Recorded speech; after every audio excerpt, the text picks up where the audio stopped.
പൊതുവിദ്യാലയങ്ങൾ സർക്കാർ അടച്ചുപൂട്ടുമെന്ന റിപ്പോർട്ടുകളിൽ പ്രതികരിച്ച് വിദ്യാഭ്യാസ മന്ത്രി വി ശിവൻകുട്ടി. നിലമ്പൂർ തിരഞ്ഞെടുപ്പിന്റെ പശ്ചാത്തലത്തിലാണ് പുതിയ പ്രചാരണം. പൊതുവിദ്യാലയങ്ങൾ അടച്ചുപൂട്ടേണ്ടത് അല്ല എന്നും അവ സംരക്ഷിക്കപ്പെടണമെന്നുമാണ് ഇടതുപക്ഷ നയമെന്നും മന്ത്രി വ്യക്തമാക്കി. ഫേസ്ബുക്ക് കുറിപ്പിലൂടെയാണ് മന്ത്രിയുടെ പ്രതികരണം. മന്ത്രിയുടെ ഫേസ്ബുക്ക് കുറിപ്പിന്റെ പൂർണ്ണരൂപം ഇങ്ങനെയാണ്: പൊതുവിദ്യാഭ്യാസ രംഗത്തെ വിപ്ലവകരമായ മാറ്റങ്ങളും മാധ്യമ അജണ്ടകളുമാണ് ഞാൻ തയ്യാറാക്കുന്നത്. നിലമ്പൂർ ഉപതെരഞ്ഞെടുപ്പിന്റെ പശ്ചാത്തലത്തിൽ പുതിയൊരു നമ്പർ കൂടി ഇറക്കിയിട്ടുണ്ട്. ഒരു വിഭാഗം മാധ്യമങ്ങൾ പൊതുവിദ്യാലയങ്ങൾ വ്യാപകമായി ഇടതുപക്ഷ സർക്കാർ അടച്ചുപൂട്ടും എന്നതാണത്. പൊതുവിദ്യാഭ്യാസം സംരക്ഷിക്കേണ്ടതാണെന്നും മുഴുവൻ വിദ്യാർത്ഥികൾക്കും മികച്ച വിദ്യാഭ്യാസം ഉറപ്പുവരുത്തുക എന്നത് രാഷ്ട്രീയ ഉത്തരവാദിത്തമാണെന്നും സമൂഹത്തോട് തുറന്നു പറയുകയാണെന്നും UDF സർക്കാർ 2011-14 കാലയളവിൽ തകർത്ത പൊതുവിദ്യാഭ്യാസ രംഗത്തെ കൈപ്പിടിച്ചുയർത്താനും നിലനിർത്താനും വേണ്ടി പൊതുവിദ്യാഭ്യാസ സംരക്ഷണ യജ്ഞം ആരംഭിക്കുകയും സമൂഹത്തിന്റെ പിൻബലത്തോടെ മുന്നോട്ട് കൊണ്ടുപോവുകയും ചെയ്ത് 2014 അധികാരത്തിൽ വന്ന ഇടതുപക്ഷ ജനാധിപത്യ മുന്നണി സർക്കാരാണ്.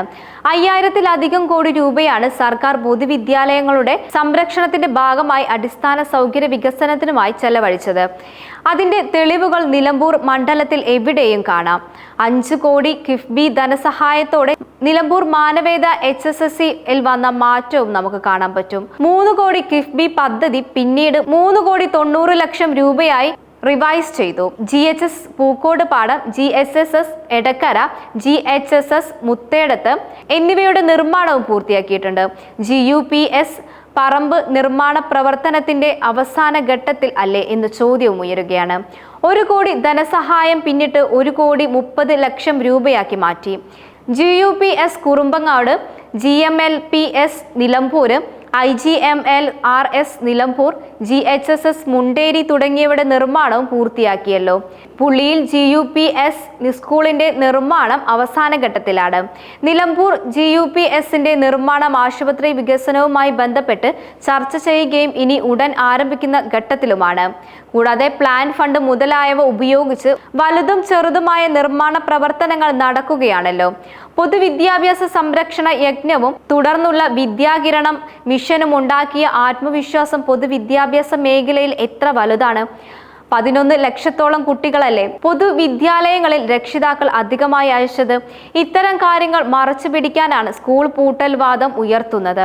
കേരളത്തിൽ ചിലയിടങ്ങളിൽ എങ്കിലും സ്കൂൾ കുട്ടികൾ തീരെ വരാത്തതിനാൽ ചില സ്കൂളുകൾ സ്വയം ഇല്ലാതാവുന്ന അവസ്ഥയാണ് കണ്ടുവരുന്നത്. 1959 മുതലാണ് ഈ അവസ്ഥ തുടരുന്നത്. കേരള വിദ്യാഭ്യാസ ചട്ടങ്ങളിൽ സ്കൂളുകൾ തുടങ്ങുന്നതിനും കുട്ടികൾ ഇല്ലെങ്കിൽ അടയ്ക്കുന്നതിനുമുള്ള വകുപ്പുകളുണ്ട്. കണ്ണൂർ ജില്ലയിലെ പ്രശ്നം തന്നെ എടുക്കാം. മേലൂർ ജൂനിയർ ബേസിക് സ്കൂൾ 5-ൽ താഴെ മാത്രം കുട്ടികളാണുള്ളത്. 2023 ആ കുട്ടികളും TC വാങ്ങി തൊട്ടടുത്ത സ്കൂളിലേക്ക് മാറി. കുട്ടികളില്ലാത്തതിനാൽ പ്രസ്തുത സ്കൂൾ പ്രവർത്തിക്കാത്ത സാഹചര്യമാണ് നിലവിൽ. ഇതേ സ്ഥിതി തന്നെയായിരുന്നു പരിമടം LPS സ്കൂളിന്റെ അവസ്ഥയും. 2023 അവിടെ പഠിച്ചിരുന്ന 6 കുട്ടികളും തൊട്ടടുത്ത എയ്ഡഡ് സ്കൂളിലേക്ക് ചേരുകയായിരുന്നു. കുട്ടികൾ ആരും ഇല്ലാത്തതിനാൽ പ്രസ്തുത സ്കൂൾ പ്രവർത്തിക്കാൻ കഴിയാത്ത സാഹചര്യമാണുള്ളത്. അഴീക്കോട് ഈസ്റ്റ് LPS സ്കൂളിന്റെ അവസ്ഥയും ഇതുതന്നെയാണ്.